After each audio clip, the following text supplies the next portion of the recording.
يلا. بقول لك ايه يابا، انت كفايه عليك قوي كده. انت يا امسك بنتي. كده يا علي. بقى انت يا ابني هات ايدك. هتعملوا ايه؟ اللي بتعملوا ده حرام عليكم. يعني انت عايز ايه؟ خلاص يا اخي، 70 سنة 70 سنة ايه؟ مش عايزين نعيش. عايزين يا اخي نتهنى كده والدنيا معانا تبقى حلوة، ونبقى زي الناس اللي عايشة في قصور وانت قافش لي في شوات الاراضي وتقول لي اصل العرض هي الطين، لو بعت الطين بعت عرضك. عرض ايه وطين ايه؟ بقول لك ايه يا علي، طين. انت هتفضل تتكلم معاه كتير؟ هو احنا مش اخدنا مصلحتنا؟ بص يابا، احنا ولادك ما فيهاش حاجه يعني لما نبيع شويه الاراضي ونبني لنا بقى كام فيلا كده والناس تعمل لنا قيمه في البلد. انت بقى عمال تقول لي يا ابني الارض ما ينفعش ابيعها، ده جدك سايبها لي وانا هسيبها لكم، وقربت اعيط. بص هموت، صعبت عليا نفسي يابا. احنا خلاص احنا في 2025، فهمني؟ انسى بقى، لا في اراضي ولا بهايم ولا الكلام ده، خلاص. بص بقى يا يابا، اخي مش عايز حتى تقلع الجلابيه اللي بتلبسها، البس بنطلون وتيشيرت. ده نتيجه بقى ايه اللي انت عملته. كفايه انك انت حرمتنا سنين وسنين من حاجات كتيره قوي كان نفسنا فيها. جه الوقت بقى ان احنا ناخد كل حاجه. تاني يا ابني عملت كل ده وبحافظ لكم عليه.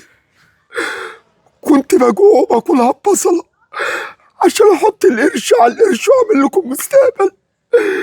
جزاتي بعد ما كبرت تهنوني وترموني في الارض، تمضوني العافية. هتروحوا من ربنا فين؟ هتعمل لكم ايه الفلوس؟ اشفعوا بيها، كده كده جات ليكم. طيب ما دام كانت لينا، طب ما احنا قلنا لك وما رضيتش. قعدنا نقول لك يابا قسم وكل واحد ياخد حقه. قلت لا، ما بقسمش، وضربتني ساعتها بالقلم. شفت؟ طب ما كنت قسمت، كان كل واحد خد حقه ويا دار ما دخلت شر. هو طول عمره كده يا علي، ما بيحبش الا نفسه. كان دايما بيصرف الفلوس على نفسه وعلى مزاجه، لكن عياله ملهوش حق عليه. طول عمرك بتحلمي انك تبقى حاجة كبيرة بفلوس مش راضي عنها، بفلوس حرام. عمرك ما هتبقى كبيرة ولا هتكسبي ليه ولا فلوس حرام تربحي. ليه؟ وانا دي فلوس ابويا، هو انا سرقاها؟ انا مش مسامح فيها. بقول يا كريم، منكم لله. يلا حسبنا الله ونعم الوكيل. حسبنا الله ونعم الوكيل. بقول لك ايه يابا، خلاص انت يبقى اتغطى بالقش. انت عشت كتير انت عشت كتير. مش هتشوفوني خلاص. بدور لكم على الاب، خدوا الرضاعة. يبقى احسن برضه. منكم لله. حسبنا الله ونعم الوكيل. منكم لله. يا حاج انت كده اهو حاسب يا ابني. بتعيط كده ليه يا حاج؟ انت مالك؟ بعيط يا ابني، اولادي رموني. تعالى نقعد هنا. اوعى يا ابني في يوم من الايام الشيطان يغويك. خد رضا ابوك وامك دايما. اولادي جم هنوني ورموني في الشارع، مضوني على كل اموالي، خدوا مني كل حاجه ورموني وقالوا لي روح موت. اعمل ايه يا ابني؟ اوعى يا ابني تيجي في يوم تزعل ابوك او امك. غضبهم وحش، طول ما هم راضيين عنك ربنا يرضى عنك. حاول يا حاج ولادك يرموك كده في الشارع. ايوه يا ابني معقول؟ ما حصل زي ما انت شفت، رموني وخدوا كل حاجه. ده لو انا ربيت ولاد حرام ما كانوش عملوا فيا كده. لا حول ولا قوة الا بالله. تعالى معايا يا حاج. كتر خيرك يا ابني، اجي معاك فبس. انا يا ابني مش عارف اروح فيها واجيب ده. انت مكانك فيا يا ابني. مناديل يا بيه، يا بيه نفعنا، ده اصطباح على الصبح، عايزين نجيب فطار. يا اللي انت بتعمله ده يابا، عبد ابني. انت هو بتبيع بناديل في الشارع؟ حبيبي يا ابني، الحمد لله على حبيبك السلامة. ايه؟ ايه اللي انت هو بتعمله ده؟ على السلامة يا ابني. رد على السؤال، ايه اللي انت هو بتعمله ده؟ اخواتك الله يسامحهم مالهم اخواتك؟ خلاني واقف ورموني في خرابة، بصموني على كل حاجة وخدوا مني كل حاجة ورموني وقالوا لي روح موت. انت بتهزر يابا ولا ربنا بتتكلم؟ رزقني بالطفل الصغير ده وقف جنبي وطبطب عليا وخدني يا ابني، واديني قاعد ببيع حاجة اكل منها وبنام في الشارع. هعمل ايه يا ابني؟ ابويا عادل ابو جبل واقف بيبيع مناديل علشان يلاقي لقمه وينام في الشارع. يا ابني بعد كل الفلوس اللي عملتها وبأمل لهم المستقبل يعملوا في غيابك فيا كده وياخدوا كل حاجة. قلت لك يابا، قلت لك زمان العيال دي مش متربيه كويس وانت مدلعهم زياده عن اللزوم. العيال دي ما تشيلش مسؤوليه، العيال دي مش شبهي. لا كنت تقول لي معلش دول اخواتك ولسه صغيرين، بكره الزمن يعلمهم، هقس عليهم. قلبي الأب اديهم هم اللي قسوا عليك. قلب اب وبتاع ايه؟ كل اللي انت فيه دلوقتي هو بسببك انت وبس، مش بسببهم.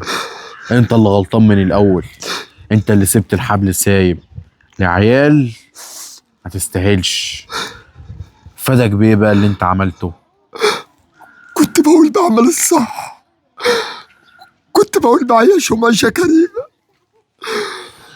كنت بقول بلاش ازعلهم عشان لما اموت حتى يترحموا عليا. اتاري مش هترحموا عليا، ده داسوا عليا وهم اللي عايزين يموتوني. انا مش في كل ده.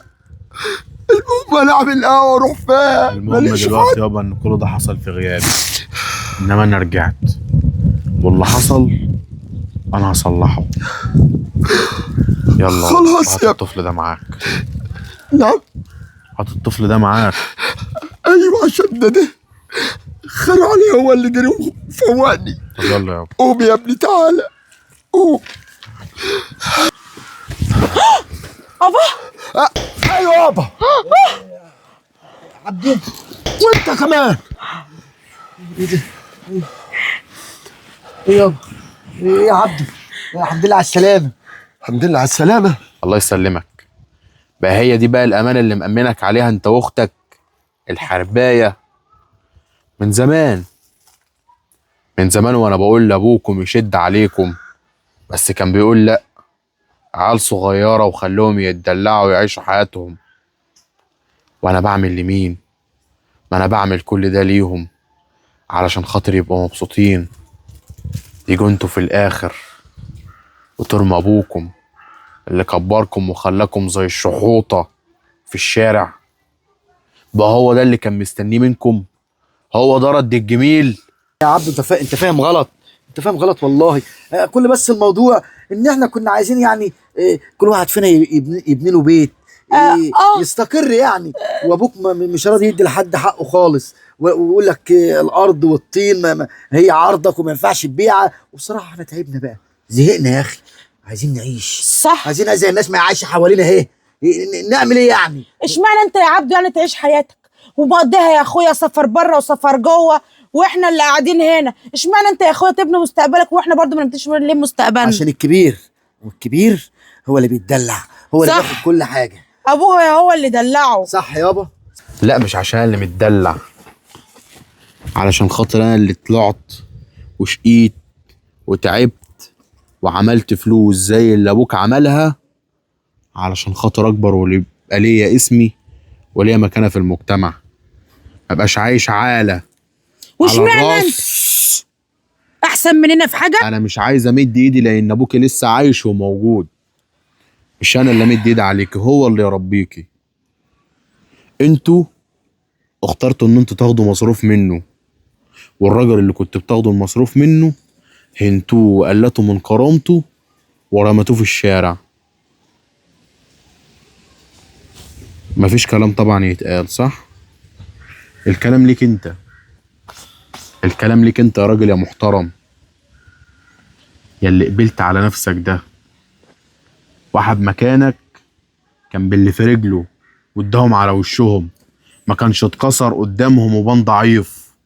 انما هنقول ايه بقى؟ ما عدتش ابقى ضعيف يا عبدو، بعد اللي اتعمل فيا ما عدتش ابقى ضعيف. واللي يصعب عليك يفقدك. صعب عليا وكنت عايز اعمل لهم كل حاجه، كنت بخاف امد ايدي عليهم، هم اللي اجبروني اني امد ايدي. من هنا ورايح يا عبده ما عادش قلبي طري، انا بقى قلبي جاحد خلاص. جدع يابا. بس هنا انا عايز حاجه. الكلب فيهم اللي يبص لك بعين لو ما عرفتش تكسرها انا اكسرها لك. لا انا اعرف كويس قوي واتعلمت كويس قوي، والدرس هم اللي عطوهوني وهم اللي هيقعوا فيه. انا عايز الورق اللي مضوني عليه يا عبده، الورق ده ما جانيش انا هعدمهم الاتنين. خلاص يابا، والحياه معدوم والحياه مش كل فارقه حاجه عندي بقت حاجه. باسمنا خلاص. وماله، زي ما كانت باسمه بقت باسمكم، باسمكم وترجع باسمي. يا قلة قسما بالله ما يخليكم تعيشوا ثانية على وجه الأرض في سعادة، لا خلي ليلكم نهاركم ونهاركم ليله، لا يجي عليها الوقت ما عنديش حاجة في الدنيا أبكي عليها. احنا هموتكم يابا، بإيدي دي وارتاح. احنا يابا لما جينا عملنا كده عشان انت طول عمرك كنت بتفضل عبده علينا، عمرك ما حسستنا ان احنا زينا زيه. روح اجري روح. روح لسه دارك جاي. أنا هو انت دايما كده يا علي، دايما بتجري اول ما تحس انك انت غلطان. اجري يا اخويا اجري. الورق فين يا كريمة؟ الورق فين يا كريمة؟ علي سابك ومشي، محدش هيرحمك، لا اخوك هيرحمك ولا انا هرحمك، وفي الاول في الاخر هتلاقيك بطولك عامله زي الحمار اللي بيلف حوالين الساقيه ومش عارف هو رايح فين وجاي منين ما وبيعمل تتعبش ايه. قلبك يابا، سيب الموضوع ده عليا واتكل انت على الله. لا يابا، قبل ما تمشي خد الورقه اهي، ما تلزمنيش. عايز حاجه تاني؟ اتاكد من الامضه قبل ما امشي. كل حاجه تمام يابا، يلا كل واحد عارف قدر نفسه. اشوف وشك في الاخره يا كلبه. بو عليكي، عليك نعلة الله، لا بنت ولا عرفك ولا عايز اشوف خلقتك، وغضبان عليك الى يوم الدين. ولو مت وشفتك في الجنازه بتاعتي هتشوفني حتى ازاي؟ وانا ميت، ما هو يعلم الميت كما يعلم الحي. هان عليك في كل كتاب، اخص عليك وعلى اللي رباك. عنده حق والله. احنا ازاي نعمل مع ابونا كده؟ بقى ابونا اللي علمنا وكبرنا وعلمنا، في الاخر نعمل معاه كده؟ اخصى علينا فعلا.